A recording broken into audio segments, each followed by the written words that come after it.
Alright guys, Anthony 4x4 Diesel. Just a bit of a video on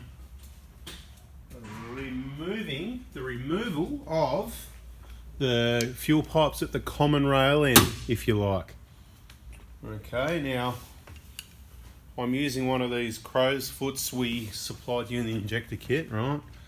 Right, that's what it looks like. And a couple of extensions and a adapter, because this is all 3/8 drive and I'm using a 1/2 inch drive to hopefully crack the pipes loose. We'll show you how difficult that is. Can't find an 8-year-old anywhere around here to give me a hand, so we'll just have to do it ourselves. Okay, fuel pipe number 1 cracked loose. Probably best to take that right off before you attempt to crack number 2. That would be my advice, so let's follow my own advice and do so. Okay, so we're just gonna, we've already taken the clamps off the fuel lines. All right, this isn't a how to, this is obviously, I've got to grab a rag, hang on a second, I've got a handful of fuel. This isn't a how to change your own injectors video, and be warned, high pressure diesel fuel systems can be very dangerous. So this might have been a jack in the box actually, because why doesn't that want to turn? Oh yeah, I suppose it'll turn a little. I was going to say, because I've already loosened those off, but okay, so yeah, be warned, high pressure fuel systems very dangerous, over 200 kPa. Some systems I saw the other day. So I'll just show you something as well while we're at it. This is what I'm talking about.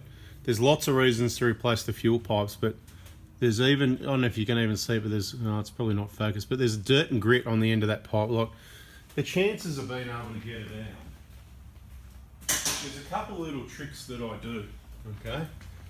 And I'll try and describe to you what they are. I can't show you in this video, but if we've got to pull some injectors out that we've probably got to reuse, then obviously being really clean about it as we start disassembling everything is key.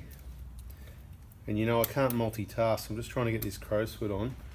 And this crow's foot's a little bit different to the one I normally use. So the one I supply you, it is different. And the reason I'm using the one I supply you, or similar, geez, that pipe was tight. Yeah, but it wasn't a problem coming undone, is to see how difficult it is using the exact tool I supply you. And I'm suggesting that maybe it needs to be ground down a little bit. So I'm gonna just put it out there that anyone that gets one of these crow's foots, it is a little bit, I'll show you, see the rub mark there on that side there?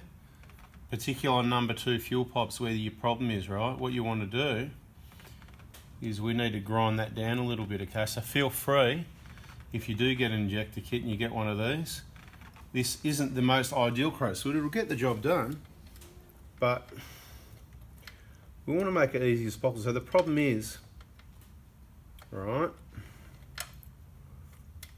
the clearance between there and there. So what I'm going to do actually, on that note, I'm going to stop this video. I'm going to go and grind that down and solve the problem and make this a video about the crow's foot and what you've got to do.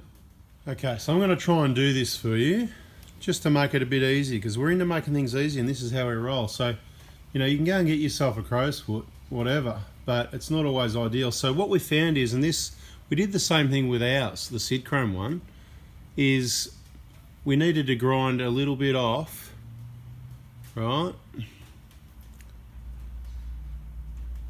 on the leading edge, if you like, whatever you want to call it. There was a bit of a, see, that's the thin side, okay? You got the thin side where it goes up against the common rail. Oh, where are we? Right there. It was just a little bit thick, and I've just ground it, tested it and ground it, and that works so much better now. It will swing.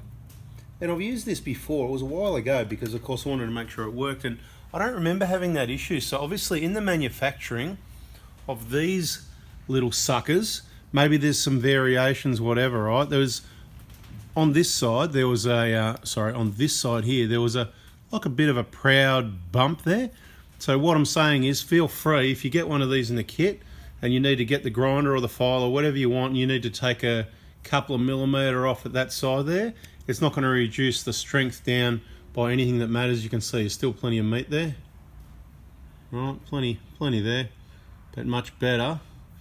It's working much better now, right? So I'm going to make a mental note on that. That's good. Okay, so let's continue on with the job then. We're removing number 2 fuel pipe. The top's already loose. The bottom is definitely loose down to hand tight. So what we're going to do, some DIY tools that come in handy is your milk crate. Step up on your milk crate. Sorry if I get my head in the way of the picture. I'm not sure where the picture is. I'm trying to stay out of it so you can see a little bit of what's going on. The idea of this video was, see how things change. The idea was just to show you accessing the fuel pipes down the bottom and the arrangement with the tools, you know. So the breaker bar, the bigger bars always, yeah, jack in the box, look at that. The pipe, it just wanted to push up. Can you see that in the picture? Let me have a look where you're at. Yeah, you can actually, yep, okay, good. So what I want to point out is the old jack in the box, right? That's like a spring-loaded thing, like that's, even though the pipe's loose at the bottom, if that was tight, it'd be up even more. So this is, even with all this movement we've allowed, it's still sitting a little bit higher than it should. That's because the pipes have been bent back before. So that confirms, good call replacing these injectors, because like we say, you just don't know the history, and every single time there's been a cracked piston and we've been able to follow up on the causes, every single time we've been able to follow up, there's been fuel contamination or injectors, you know, failed testing. So, and or both, usually, whatever, yeah. Excuse me, I just had a drink. If not both, right?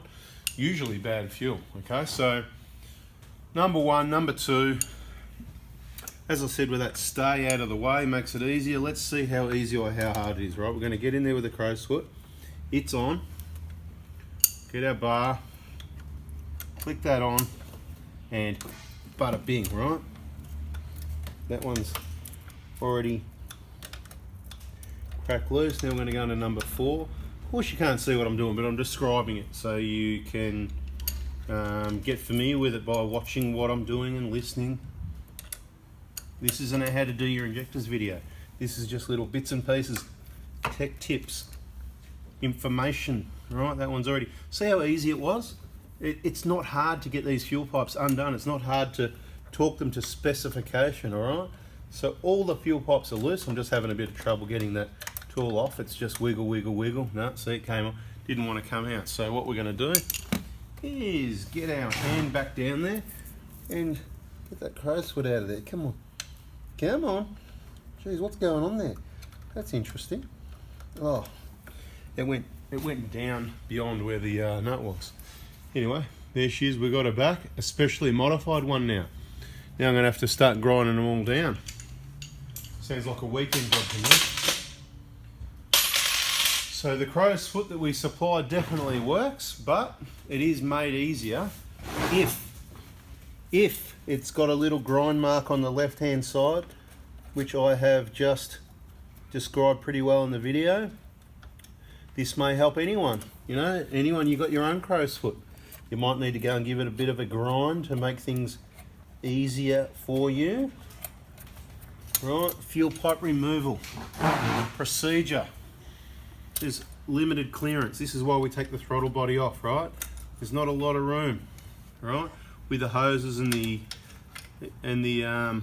e-jar cooler there, but see, bang, number 3 fuel pipe, there it is. It's rubbish. I'm just going to go chuck it over here on the bench. Filthy, rotten things.